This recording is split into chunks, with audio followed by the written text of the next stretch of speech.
Nobody's leaving. Nobody's walking out on this fun, old-fashioned family Christmas. No, we're all in this together. This is a full-blown 4-alarm holiday emergency here. We're gonna press on, and we're gonna have the happiest Christmas since Bing Crosby tap danced with Danny fucking Kaye. And when Santa squeezes his fat white ass down that chimney tonight, he's gonna find the jolliest bunch of assholes this side of the nut house. You're goofy.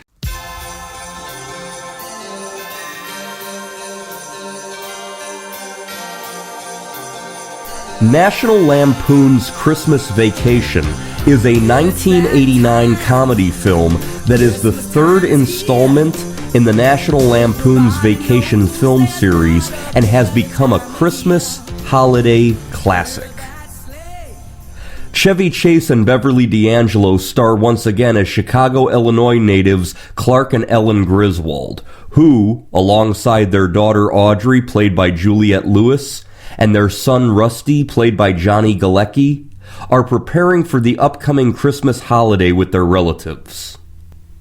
Once again, Clark always takes things to an extreme, frequently annoying his yuppie neighbors Todd and Margot Chester, played by Nicholas Guest and Julia Louis-Dreyfus. Where do you think you're gonna put a tree that big? Bend over and I'll show you. You've got a lot of nerve talking to me like that, Griswold. I wasn't talking to you.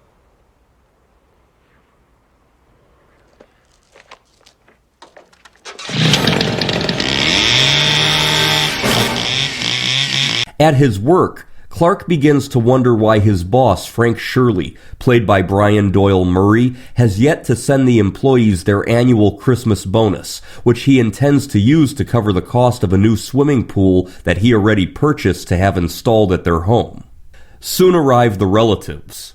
Clark's parents, Clark Sr., played by John Randolph, and Mother Nora, played by Diane Ladd, and Ellen's parents, Art, played by E.G. Marshall, and Mother Frances, played by Doris Roberts. Clark finds himself getting in deep, as his character would say, whether it's using his company's lubricant on a sled, becoming sexually aroused by a department store lingerie saleswoman, played by Nicolette Scorsese. Can I take something out for you?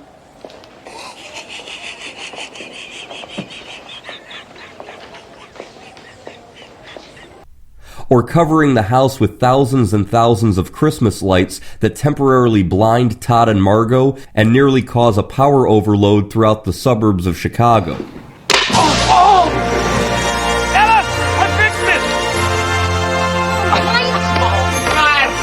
Everybody come on quick! Look at the lights! Okay!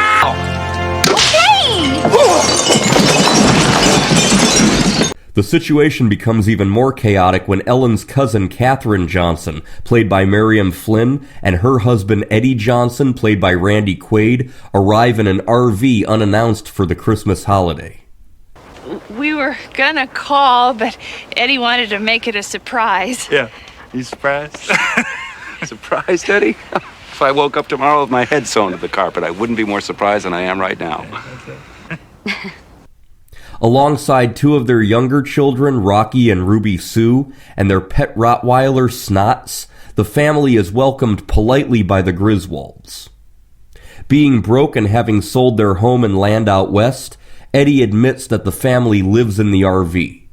Clark and Ellen decide to help buy Eddie's kids gifts so that the kids can enjoy Christmas.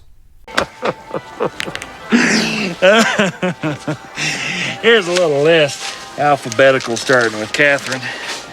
And if it wouldn't be too much, I'd like to get something for you, Clark. Something really nice. Huh? Despite trying to stay in the Christmas spirit, Eddie only adds to Clark's stress. What are you looking at? Oh, the silent majesty of a winter's morn, the clean, cool chill of the holiday air, and an asshole in his bathrobe emptying a chemical toilet into my sewer.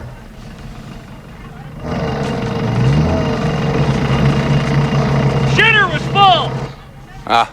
By Christmas Eve, even more hilarity ensues when Clark's grumpy Uncle Lewis and senile Aunt Bethany arrive, played by William Hickey and Mae Questel. Oh, Aunt Bethany. You know, you shouldn't have done that. Oh, dear. Did I break wind? Jesus, did the room clear out, Bethany? Hell no, she means presents. You shouldn't have brought presents. While Uncle Lewis still has his mental awareness, Aunt Bethany is completely gone, wrapping up her cat as a Christmas gift. Why would somebody wrap up a cat in a box? She gets confused, Rusty. She's old. She and Uncle Lewis don't have much money, so she takes things from around the house, wraps them up, gives them away as presents. Great. Can't wait to see what I got. Things become crazier and crazier, from dried out turkey to a crazy wild squirrel in the house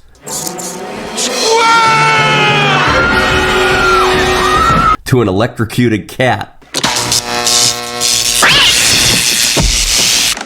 And Clark slips closer and closer to a mental breakdown.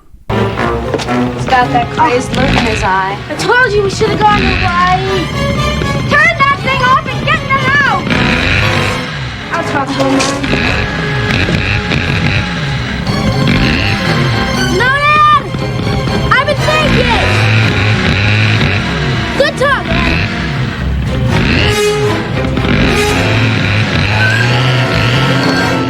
Aren't you just the teeniest bit sorry we didn't get a Christmas tree? I mean, even though they're dirty and messy and corny and cliched. Well, where are you going to find a tree at this hour on Christmas Eve?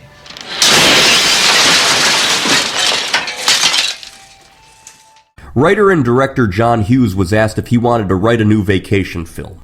He said he would only do it if he had a good story.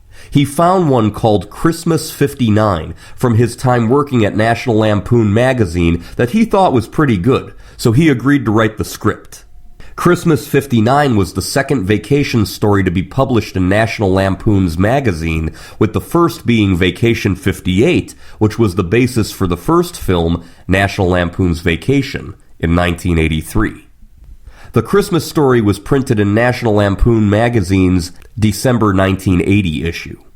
Initially, John Hughes did not intend to have Cousin Eddie or his family come back for the movie. However, he discovered that many movie fans were disappointed that Cousin Eddie was not in European Vacation, and when European Vacation did less well at the box office than the first film, Hughes wondered if the absence of Eddie could have contributed to that. However, John Hughes said Eddie would not come back unless Randy Quaid agreed to reprise his role, as he felt that nobody else could replace Quaid in that role. Fortunately, Randy Quaid was very happy to return, and he steals the show in this movie. So, when did you get the tenement on wheels? Oh, that's an RV. Yeah. I borrowed it off a buddy of mine. He took my house. I took the RV. It's a good-looking vehicle, ain't it? Yeah, it's so nice parked in the driveway. Yeah, it sure does. But don't you go falling in love with it now, because we're taking it with us when we leave here next month. The original director was Chris Columbus, who had directed the 1987 film Adventures in Babysitting. Chris Columbus said he came to the realization that he couldn't work with the difficult Chevy Chase after meeting him. So even though he desperately wanted the job, he decided to quit the movie. He was worried that it would end his career, but then John Hughes brought him in to direct a movie called Home Alone in 1990, which became one of the biggest hits of all time, earning over 6 times the amount of money of National Lampoon's Christmas Vacation. The movie was directed by Jeremiah Chechik, and it was filmed between March and June of 1989, and despite taking place in the Chicago area, it was actually shot in Burbank, California at the Warner Brothers studios.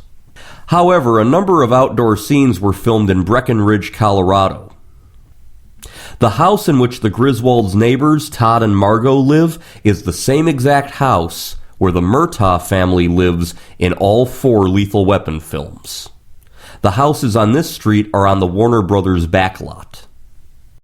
This was the final film of Mae Questel, whose film career began in 1930 as the voice of Betty Boop. Despite acting as husband and wife, Mae Questel was 19 years older than William Hickey. She was 81 years old at the time, and he was 62 years old. Lewis and Bethany were based on George Burns and Gracie Allen, and the filmmakers originally hoped that George Burns would be able to play the role of Uncle Lewis. Diane Ladd was born in 1935, only 8 years before her on-screen son Chevy Chase, who was born in 1943. When shopping with Clark, Eddie asks him if it was his company that killed all those people in India. Your company kill off all them people over in India not long ago? No, you missed out on that one. That is a reference to the Bhopal disaster, also known as the Union Carbide disaster, in which on December 2nd and 3rd, 1984, gas leaks from a Union Carbide pesticide plant escaped into the air, killing thousands.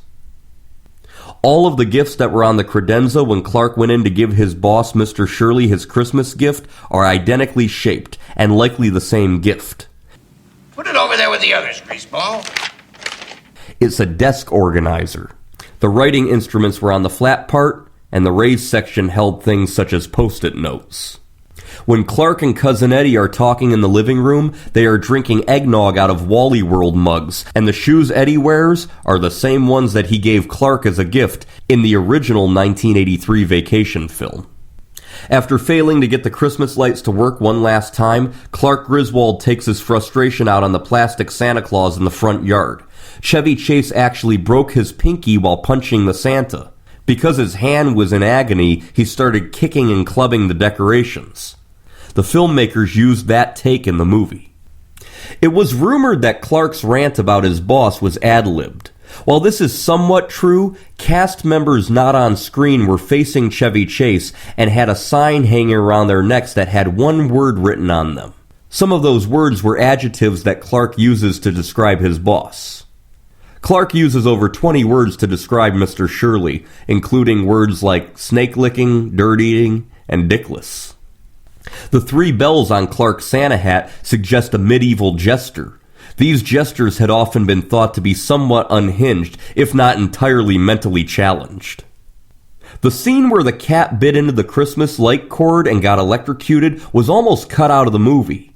Prior to the first test screening, the studio executives said the scene should be taken out, thinking it might offend people, but producer Maddie Simmons begged them to leave it in, and they gave in to his request.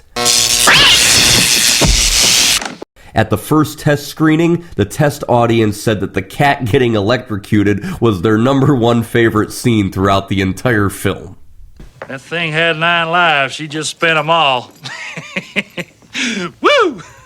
Christy Brinkley was asked to reprise her role as the girl in the red Ferrari and play the attractive woman that Clark flirts with in the department store. However, Brinkley wasn't interested because she felt it would be unrealistic for her character to be working in Chicago and to encounter him at the store. So the role was rewritten as a girl named Mary for actress Nicolette Scorsese. These are cut really high on the hip. Look, I'm wearing something similar. See? You can't see the line. Can't see the line, can you, Russ? No.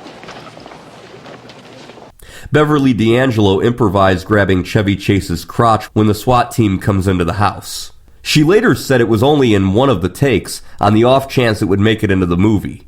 And it did.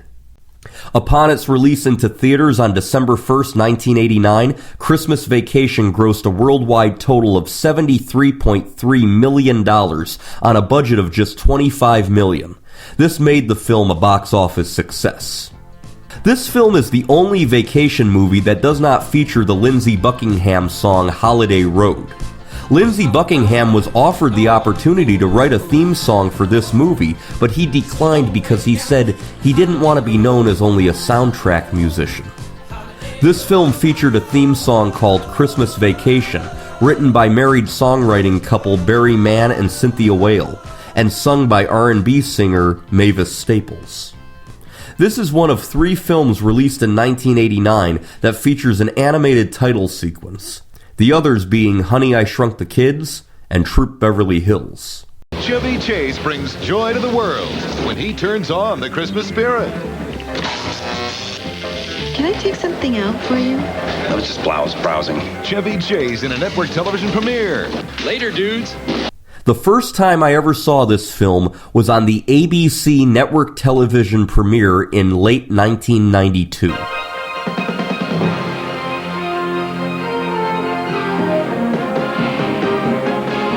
And now, an ABC premiere presentation, National Lampoon's Christmas Vacation. We taped it off TV, and it became a constant annual holiday classic tradition for myself and pretty much every other American I've ever met in my life. This trend only seemed to grow stronger in the 21st century, with this movie becoming an iconic Christmas classic. It's hilarious, it never gets old, and it is a solid addition to the National Lampoon's Vacation franchise. I highly recommend the Christmas classic, National Lampoon's Christmas Vacation.